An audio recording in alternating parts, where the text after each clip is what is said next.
Okey, Assalamualaikum. Saya dan Rioma ingin membentangkan tentang praktikal satu, iaitu tentang catur. Okey, nama saya Muhammad Hafiz bin Rahman. Nombor matrik saya 32 DDV 20F 2019. Okey, Rioma. Okay, nama saya Muhammad Daniel Rema, ID Matrix 32 DDB 20F 2009. Okey, yang pertama kami nak menunjukkan tentang format permainan catur. Okey. Okey, yang pertama maksud format permainan catur ni, yang pertama keperluan peralatan dia lah. Okey, yang pertama peralatan untuk memulakan permainan catur ni seperti jam randik untuk mencatatkan masa dan sebagainya lah. Okey, objektif permainan catur pula, ia penting untuk menajamkan akal fikiran. Lepas tu dia boleh catur ini boleh membuatkan seseorang pemain itu boleh berfikir dengan cepat dan tangkas lah. Okey, itu objektif permainan catur. Okey, yang kedua pula. Okay, nombor 2 ialah asas sebelum memulakan permainan catur. Peserta haruslah membuat pegangan tangan sebelum memulakan permainan. Yang kedua ialah membuat strategi sebelum pertandingan. So bersiap diri lah, bersiap sedia. Yang ketiga ialah harus mempunyai sikap kesabaran, ketenangan dan ketahanan dari segi mental. Yang akhir sekali ialah jangan ambil mudah atau memandang rendah kepada pihak lawan. So yang ketiga saya serah kepada Muhammad Hafiz. Okay, yang ketiga saya iaitu pergerakan asas buah catur. Okey, yang pertama kita pergi kepada deruk. Okey, deruk ni pergerakan dia ialah sama ada ke depan, ke belakang, ke kanan ataupun ke kiri. Dan pergerakan deruk ni sangat boleh pergi jauh, sama ada nak pergi dekat ataupun jauh. Okey, ini contoh yang saya buat. Okey, pergerakan dia hanyalah lurus saja, sama ada nak pergi jauh ataupun dekat. Okey, ini deruk. Okey, kita pergi kepada the bishop. Alright, the bishop ni pergerakan dia hanyalah serong ke atas ataupun serong ke bawah. Dan pergerakan dia boleh pergi jauh ataupun dekat. Okey, ini contoh dia. Serong. Okey, yang tu pergerakan jauh dia. Ni dan pergerakan dekat dia. Alright, itu bishop. Okey, kita pergi kepada the queen. Okey, the queen ni pergerakan dia sangat bebas. Dia boleh pergi ke depan, ke belakang, ke kanan, ke kiri ataupun serong. Dan pergerakan jauh dia boleh pergi sangat jauh, sama ada nak pergi jauh ataupun dekat. Okey, yang ni pergerakan dia. Alright, ni pergerakan dia. Dia boleh pergi ke mana saja. Serong boleh. Okey, tu cara dia makan pihak musuh. Okey, kita pergi kepada the king. Okey, the king ni buah catur yang paling utama dalam semua buah-buah catur yang ada dekat dalam catur ni. Okey, the king ni dia punya pergerakan dia bebas, tapi dia punya langkah dia pendek. Dia bebas tapi langkah dia pendek. Okey, dia pendek je. Dia hanya boleh langkah sekotak saja. Okey, iaitu the king. Okey, kita pergi kepada the knight. The knight ni kuda lah. Okey, dalam banyak-banyak pergerakan, buah catur the knight ni lah yang paling special sikit. Sebab apa? Okey, sebab the knight ni ataupun kuda, gerakan dia hanyalah dalam bentuk L. Okey, dalam bentuk L. Dan apabila nak makan pihak musuh pun hanya boleh bergerak dalam bentuk L sahaja. Okey, tu the knight lah. Dan special dia, okey, special the knight ni apabila adanya pihak musuh ataupun buah catur sendiri ada berada di hadapan kuda ni, contoh ada di depan ni. Okey, the knight ni ataupun kuda boleh langkah ke atas buah catur. Tu special dia. Dia boleh lompat dia boleh lompat. Okey, tu special gerakan the knight ataupun kuda. Okey, the pawn ni ialah benteng pertahanan bagi buah-buah catur, deruk, bishop, queen, king dan knight. Itu benteng dia lah.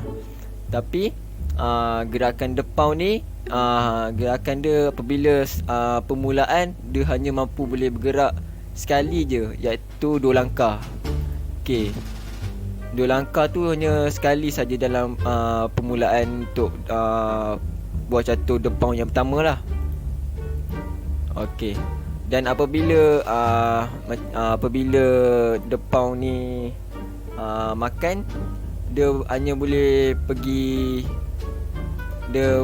boleh makan serung saja. Dia tak boleh makan yang berada di hadapan. Contohnya dia macam ni. Okey. Dan okey, tu je lah daripada pergerakan catur. Okey, yang seterusnya saya serah kepada Dina Rioma. So yang seterusnya ialah gerakan khas buah catur. Yang pertama ialah Ampersand. Ampersand ialah sebuah gerakan, salah satu keistimewaan pawn, gerakan makan silang dengan syarat tertentu. So dekat sini kita boleh lihat gambar raja yang di mana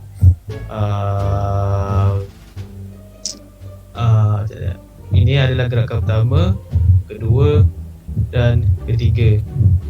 So yang bermaksud makan silang, makan silang okay, makan silang. Ini gerakan 2 langkah, manakala buah catur pawn hitam musuh bergerak secara bersilang. So itu bermaksud gerak makan silang for Ampersand. Okay, yang kedua ialah Kingside Castling. Castling ni dia punya gerakan dikatakan jika bishop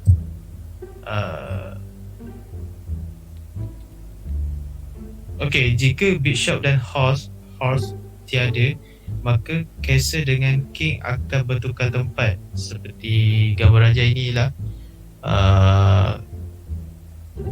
bishop dan horse tiada, manakala castle dan king akan bertukar tempat.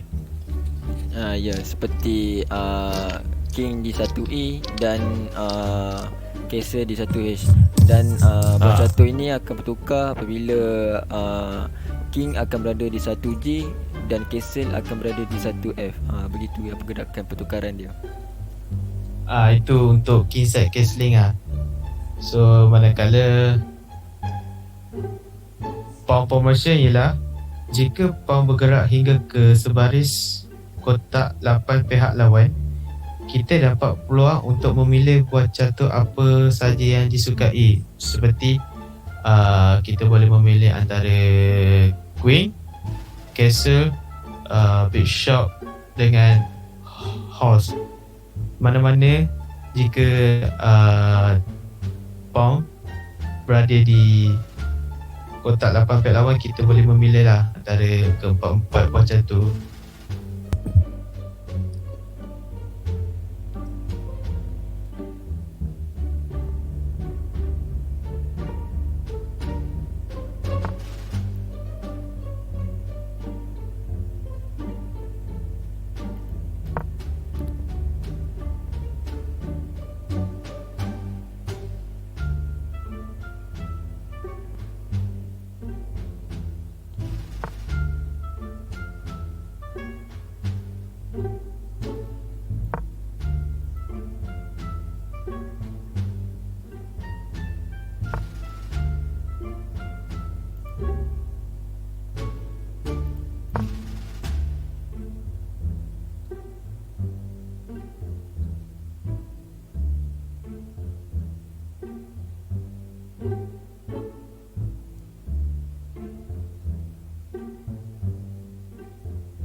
Okay, I sekali ialah taktik asas catur iaitu ada 3 asas catur. Pin, fork dengan skewer. So yang pertama ialah pin. Pin adalah sebuah pergerakan di mana kita berpeluang untuk makan buah catur pihak lawan.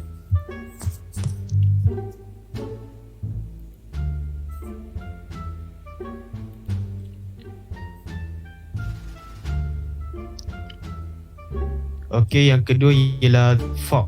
Fork adalah pergerakan untuk menanda awal bagi makan 2 buah catur pihak lawan dengan hanya 2 gerakan.